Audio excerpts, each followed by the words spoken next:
নমস্কার, আমাদের সায়েন্স ম্যাজিকের ক্লাসরুমে প্রত্যেককে স্বাগত জানাই। তো চলো আজ এক ফোঁটা দেরি করবো না। আমাদের আজকের যে আজকের ক্লাসে আমরা জানবো আলোর প্রতিসরণ। আলোর প্রতিসরণ কাকে বলে না, আলোক এক মাধ্যম থেকে অপর মাধ্যমে যদি যাতায়াত করে তখন আলোর গতির অভিমুখের পরিবর্তন ঘটে। অর্থাৎ আলো যে পথে যাওয়া উচিত ছিল সে পথে না গিয়ে তার গতির অভিমুখটার পরিবর্তন ঘটে, এরকম ঘটনাকে বলা হচ্ছে আলোর প্রতিসরণ।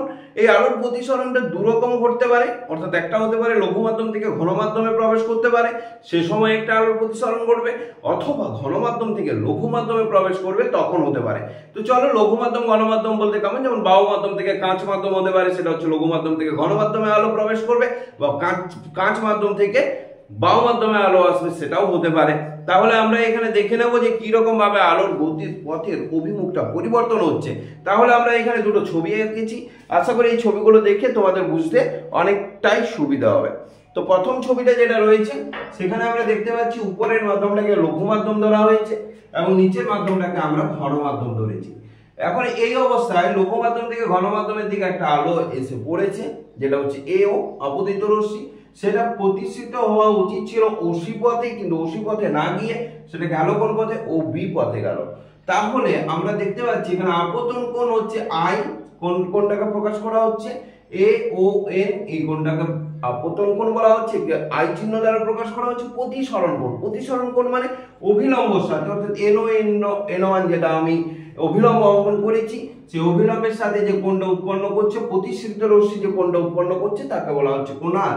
তাহলে কোণ আই এবং কোণ আর দুটো উৎপন্ন হলো, আপতন কোণ এবং প্রতিসরণ কোণ।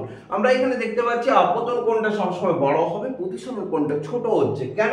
কারণ প্রতিসৃত রশ্মিটা অভিলম্বের দিকে সরে এসেছে, সুতরাং প্রতিসরণ কোণের মানটা ছোট হয়ে গেছে।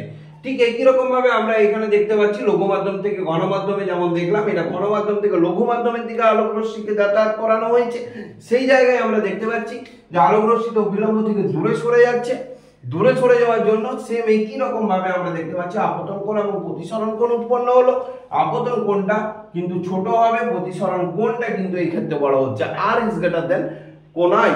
তাহলে আমরা এখানে বুঝতে পারলাম যে লঘু মাধ্যম থেকে ঘন মাধ্যম বা ঘন মাধ্যম থেকে লঘু মাধ্যমে আলোক রশ্মি গেলে আলোক রশ্মির গতির অভিমুখের পরিবর্তন ঘটছে।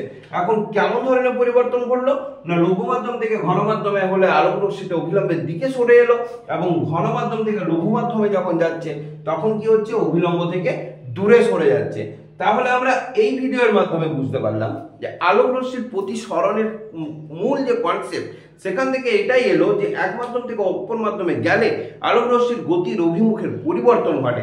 এবং এই পরিবর্তনটা কেমন ভাবে ঘটবে, লঘু মাধ্যম থেকে ঘন মাধ্যমে যদি আসে তাহলে অভিলম্বের দিকে সরে আসছে, আর ঘন মাধ্যম থেকে লঘু মাধ্যমে যখন প্রবেশ করছে তখন কি হচ্ছে না, অভিলম্ব থেকে দূরে সরে যাচ্ছে।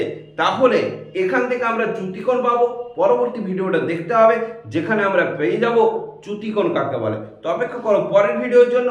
পরের ভিডিও আপলোড হলেই সেই নোটিফিকেশন তোমার কাছে পৌঁছে যাবে এবং তুমি ঘরে বসে সেটা দেখার সুযোগ পাবে, তখনই পাবে যদি চ্যানেলটা সাবস্ক্রাইব করে রাখো।